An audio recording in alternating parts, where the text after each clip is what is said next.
I watched somebody doing the shocks on a Yaris, and it looked extremely easy because they actually put the tops of the shock strut bolt, whatever you call it, in the trunk. This one is actually inside of the car, and that's the only way to get to it. I had to pull all these panels off just to get into the back of the this is the Yaris Sedan. Yeah, extremely in a bad spot. Here's the other one over here.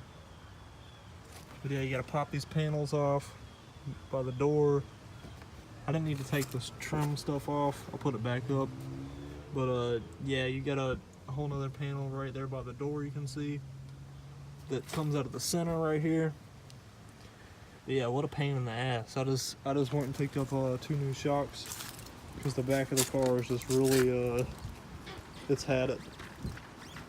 I've gone 220,000 miles on these shocks that are in the car from the factory when I purchased it new. About, I think I'm going on 9 years of this car.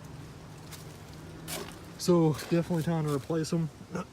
But yeah, what a pain in the ass to get to that shit. So if you guys are thinking about doing this, still gonna be fairly simple to put on, but at the same time it's gonna be a job to get this car apart just to reach the bolts that they should have put in the trunk. But I don't know, when I watched the other guy's video, it looked pretty easy because his shock bolts are right in the trunk. I guess the hatchback is built different, and they just stuck that in the trunk, versus this one, it's behind the back seats.